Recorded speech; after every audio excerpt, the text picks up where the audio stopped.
Hai semua. Nak cerita pasal apa ya? Dah lupa pula. Dah ingat. Yang saya ingat, doktor suruh buat satu video dokumentari yang berkaitan dengan sejarah Malaysia yang berlaku pada abad ke-19. So, maksudnya kita akan buat satu video dokumentari yang bertajuk ataupun yang bertemakan sejarah Malaysia abad ke-19. Betul tak? Sebab doktor suruh kaji satu bangunan bersejarah yang terdapat pada abad ke-19. Jom kita pergi ke video dokumentari iaitu bahagian seterusnya. Selamat sejahtera kepada Dr. Nurlizawati selaku pensyarah bagi subjek sejarah Malaysia abad ke-19. Hari ini saya ingin membuat satu video dokumentari yang bertemakan sejarah Malaysia pada abad ke-19. Oleh sebab itu, untuk melakukan kajian lapangan ini, saya singgah di Kampung Ketik. Kenapa saya singgah di Kampung Ketik? Yang terdapat dalam pusat Bandaraya Melaka, di mana terdapat satu bangunan bersejarah ataupun rumah lama yang dianggap sebagai bandar bersejarah. Ia pernah diduduki oleh seorang penulis sastra Melayu yang terkenal 2 abad lalu. Cuba teka. Tempat bersejarah yang saya telah kaji ialah Rumah Munshi Abdullah. Rumah Munshi Abdullah perlu diketengahkan kerana ia merupakan suatu bangunan bersejarah yang telah diduduki oleh penulis sastra Melayu yang hebat pada abad ke-19. Siapakah sebenarnya Munshi Abdullah ini? Mengapa Munshi Abdullah disanjung tinggi dalam kalangan orang Melayu pada abad ke-19 hingga ke hari ini? Sebelum kita mengetahui sejarah ataupun latar belakang Munshi Abdullah, saya memutuskan untuk pergi ke rumah Munshi Abdullah untuk mengetahui secara lebih lanjut tentang ataupun pasal rumah Munshi Abdullah dan juga latar belakang Munshi Abdullah. Jom kita pergi ke rumah Munshi Abdullah.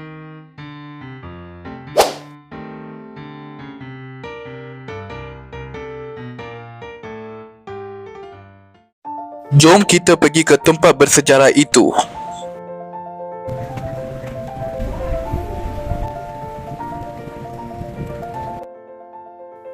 Dah pun sampai ke rumah Munshi Abdullah ini.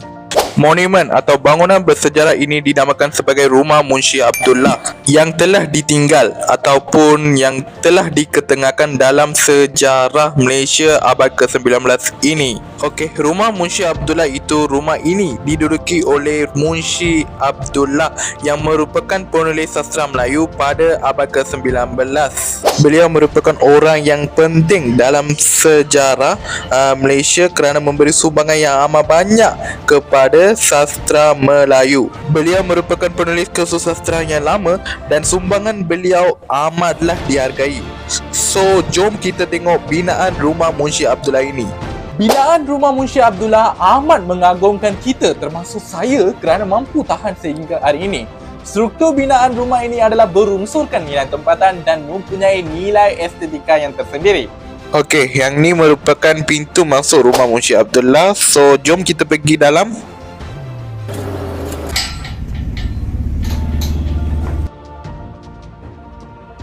So, inilah Rumah Munshi Abdullah yang penuh dengan kesunyian.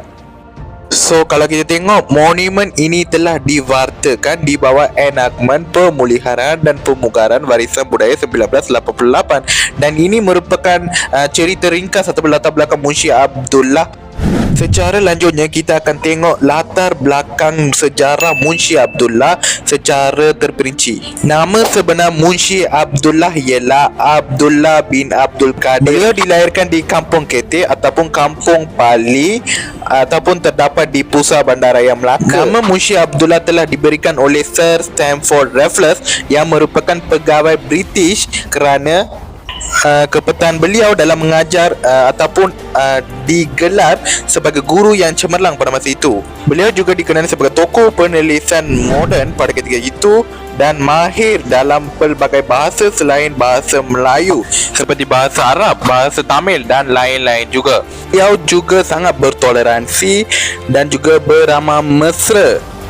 Kecekapan beliau bertutur dan juga reputasi menjadi seorang guru yang menyebabkan pegawai British seperti Stamford Raffles telah melayakkan sebagai Munshi Abdullah. Beliau juga amat dikenali dengan penulisan riwayat iaitu Hikayat Abdullah yang merupakan kesusastraan Melayu yang tertua. Menurut riwayat, beliau berasal daripada keturunan Arab yang berbangsa Ottomani yang dinasabkan daripada datuknya iaitu Sheikh Abdul Qadir. Nama Munshi Abdullah diberikan oleh Sir Stamford Raffles dan bermaksud sebagai guru. Munshi Abdullah mempunyai darah peranakan campuran iaitu campuran India dan juga Melayu. Namun begitu, beliau tetap menganggap diri beliau sebagai orang Melayu. Beliau mula bekerja dengan bapanya iaitu menolong bapanya menyalin dokumen-dokumen penting. Semasa kecil, Abdullah Munshi sering ditimpa sakit, terutamanya selepas usianya menjangkau 4 bulan. Abdullah Munshi telah dijual kepada orang ramai beberapa kali kerana kesihatannya yang sering terganggu dan ibu bapanya dikatakan tidak serasi untuk membelanya. Keadaan Abdullah ini menyebabkan kesihatan ibunya terganggu dan tidak dapat disusukan oleh ibu sendirinya. Abdullah Munshi dibesarkan di dalam situasi yang mementingkan pelajaran. Bapa dan neneknya merupakan orang yang berpengetahuan. Akan tetapi, Abdullah masih belum menghabiskan satu juzuk Al-Quran dan keadaan ini amat membimbangkan ayahnya. Ayahnya sangat mementingkan pelajaran dan bersikap tegas terhadapnya, sehinggakan segala sunggutan daripada Abdullah tidak dipedulikan oleh ayahnya. Pelajaran Al-Quran, kepandaian beliau lebih terserlah berbanding teman-teman yang lain, sehinggakan beliau menjadi pelajar yang terbaik di kalangan pelajar di madrasah tersebut. Abdullah mempunyai minat yang mendalam terhadap pelajaran. Selain mempelajari bahasa Melayu, beliau juga turut mempelajari bahasa Tamil dan juga bahasa Arab. Manakala bahasa Inggeris pula dipelajari daripada paderi-paderi Inggeris. Antara guru bahasa Melayunya ialah Datuk Sulaiman dan juga Datuk Asad. Beliau mendalami Al-Quran dengan seorang Arab yang bernama Mualim Muhai dan beliau turut mendalami bahasa Melayu dengan Said Sheikh bin Alwi. Semasa berumur 27 tahun, beliau telah belajar bahasa Inggeris daripada seorang paderi yang datang ke Melaka iaitu Tuan Milne.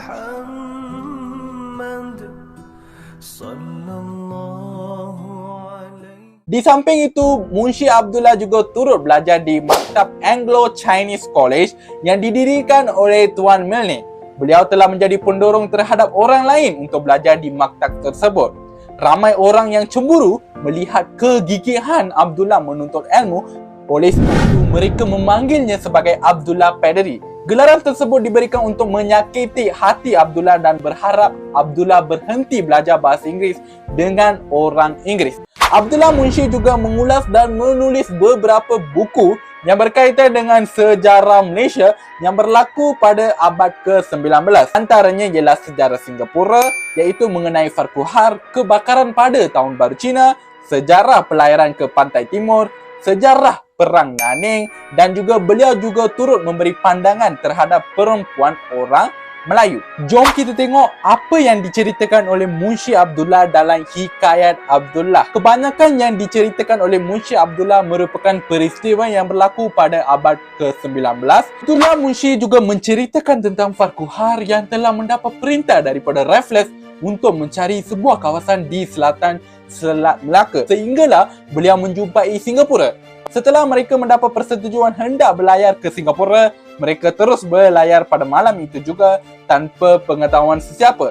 Tengku Long disambut oleh Temenggung Abdul Rahman dan Farquhar lalu diajak untuk berjumpa dengan Raffles bagi membuat rundingan. Maka bermulalah pentadbiran di Pulau Singapura tersebut oleh Sultan bersama orang Inggeris dan Temenggung sendiri. Rumah-rumah dan gudang-gudang semakin banyak yang dibina. Hal ini telah menarik pedagang-pedagang untuk berniaga di Singapura. Hari demi hari Singapura semakin maju.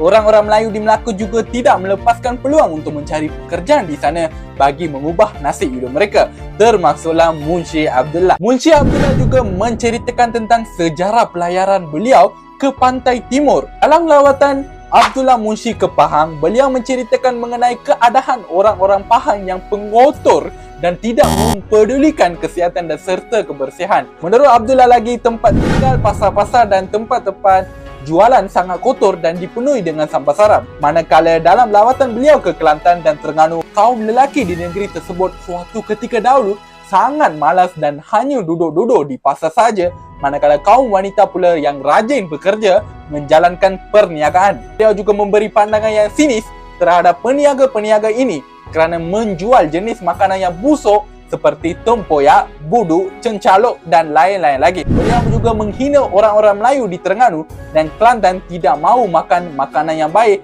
dan berkhasiat seperti telur, mentega, minyak, sapi dan lain-lain lagi. Setelah beliau menyelidik, barulah beliau tahu sebab-sebab mengapa rakyat tunduk kepada pemerintah yang zalim tersebut. Hal ini demikian kerana kalau bekerja kuat sekalipun tiada guna kerana harta mereka akan dirampas. Seterusnya, beliau juga menceritakan tentang sejarah peperangan Melaka. Keadaan ini terjadi semasa Abdullah menetap di Singapura. Beliau mendengar kabar bahawa pihak Inggeris mahu menyerang kubu Naning yang ketika itu diketuai oleh Datuk Dol Zahid.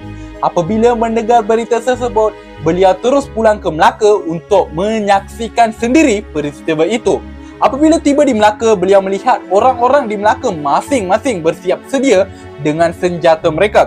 Pada masa itu juga, Abdullah melihat setiap orang Melayu di Melaka membawa senjata dan ramai juga di antara mereka menempah senjata di rumah tukang besi. Seterusnya, dalam hikayat Abdullah juga, beliau juga menceritakan bahawa dikatakan setiap malam terdapat kes pergaduhan samun dan pembunuhan dengan sengaja yang berlaku di Singapura.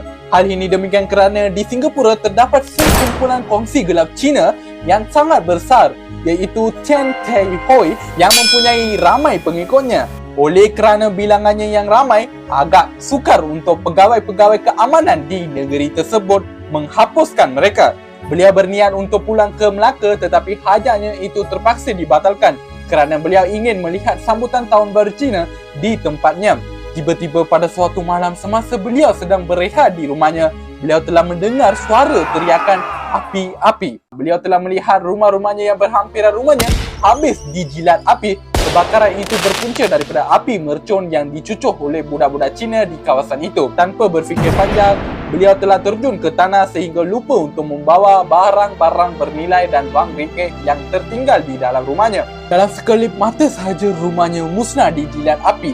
Semasa di tengah jalan, beliau telah terjumpa sekeping kertas lalu diambilnya dan ditulis sebuah syair pada kertas itu yang berkisarkan tentang kebakaran tersebut. Syair tersebut dinamakan sebagai Syair Singapura Terbakar. Di antara bait-bait syair tersebut ialah, serta terpandang api itu menjulang, rasanya maru aku bagaikan hilang, dijilatnya rumah serta barang-barang seperti anak ayam disambar helang. Terlalu terkejut akan peristiwa itu, deman kepialu yang dihadapinya serta-merta hilang. Kalau kita tengok, Abdullah Munshi seorang yang sangat rapat dengan Stamford Raffles. Jadi tidak hairanlah beliau suka membandingkan kelebihan yang ada pada orang putih dengan orang Melayu. Malahan isteri Raffles juga tidak terlepas daripada menerima pujian daripada Abdullah sehinggakan beliau menyatakan bahawa isteri Raffles jauh lebih baik dalam segala-galanya berbanding dengan perempuan Melayu. Abdullah juga menyuruh kaum-kaum perempuan Melayu supaya meniru dan mengikuti langkah isteri Raffles itu sehinggakan Abdullah mengarang sebuah pantun untuk memenuhi pujian tersebut. Pantun itu berbunyi, puyu-puyu konon namanya, di dalam kolam konon tempatnya, cantik manis barang lakunya, serta dengan manis budi bahasanya. Selain itu, Abdullah juga tidak menyetujui sifat perempuan Melayu pada zaman itu kerana tidak tahu mengurus rumah tangga, makan, minum dan tidak pandai melayan anak serta suami. Abdullah Munshi juga tidak lupa memuji orang perempuan Melayu iaitu perempuan Kelantan yang rajin menjual serta membuat segala pekerjaan untuk menyara kehidupan mereka. Abdullah juga mempunyai pandangan yang negatif terhadap orang Melayu. Berdasarkan pengalamannya, bergaul dengan orang Melayu Beliau beranggapan orang Melayu suka mengabaikan bahasa dan tidak menghiraukan bahasa mereka sendiri. Beliau juga beranggapan bahawa orang Melayu kolot dalam pemikiran kerana percaya terhadap adat yang terkarut. Contohnya seperti adat menjual anak. Selain itu, beliau juga melahirkan perasaan tidak senangnya kepada pendirian orang Melayu kerana tidak mahu mempelajari ilmu-ilmu baharu. Beliau pernah mencuba untuk menyedarkan bangsanya tentang kepentingan ilmu dalam kemajuan hidupnya. Malangnya usaha-usahanya sia sahaja, malahan ditempelak dan dipulau oleh orang ramai. Beliau juga melihat orang Melayu ini malas untuk memajukan hidup mereka. Mereka lebih senang tinggal keadaan miskin dan menderita. Munshi juga meluahkan rasa kurang senangnya terhadap sikap orang Melayu yang suka iri hati terhadap orang lain.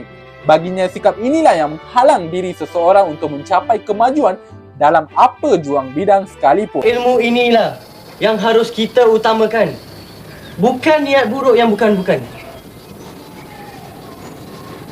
Aku tak mahu hidup jadi bodoh dalam kejahilan dan kemalasan seperti orang lain. Berdasarkan karya-karya yang dikarangnya, kita dapat melihat dengan jelas pengalaman sikap dan pemikiran Abdullah dalam beliau mengarang dan mengolah ceritanya. Beliau adalah seperti seorang wartawan. Hasil karyanya boleh disifatkan sebagai laporan hasil daripada penglihatan, pemerhatian dan pengalamannya terhadap keadaan persekitaran pada zaman itu. Karyanya itu mengandungi pembaharuan isi dan kritikan yang tajam terhadap perkara yang tidak disenangi beliau. Pada keseluruhannya, personaliti Abdullah Munshi memperlihatkan tanggungjawab manusia menuntut ilmu kerana ia sangat penting dalam kehidupan. Sekiranya ini dikuatkan lagi dengan kata-katanya dalam Hikayat Abdullah, jikalau sekiranya ada umur-umur beribu tahun sekalipun, maka janganlah engkau takut membelanjakan dia sebab menuntut ilmu itu. Karya Abdullah Munshi ini juga telah mencorak langkah ke satu penulisan yang lebih moden jika kita bandingkan dengan sejarah Melayu. Sejarah Melayu yang disalin semula oleh Tun Sri Lanang lebih kepada mengagung-agungkan Sultan dan pemerintah Melayu pada zaman dahulu, berbanding dengan penulisan Abdullah Munshi di mana beliau langsung mengkritik raja-raja Melayu yang zalim terhadap rakyat di dalam penulisan beliau. Ini telah memberi satu fenomena baru di dalam penulisan di tanah Melayu pada zaman dahulu, iaitu pada abad ke-19. Abdullah Munshi meninggal dunia pada 1854, iaitu ketiga dalam perjalanan ke Mekah ketika usianya 58 tahun. Kisah perjalanannya ke Mekah dicatatkan dalam kisah pelayaran Abdullah ke Jeddah tetapi tidak dapat disiapkan. Sebelah rumah Munshi Abdullah juga terdapat makam Munshi Abdullah dan juga penulis sastra yang lain yang terkenal pada abad ke-16, iaitu Sheikh Syamsuddin Al-Sumatrani.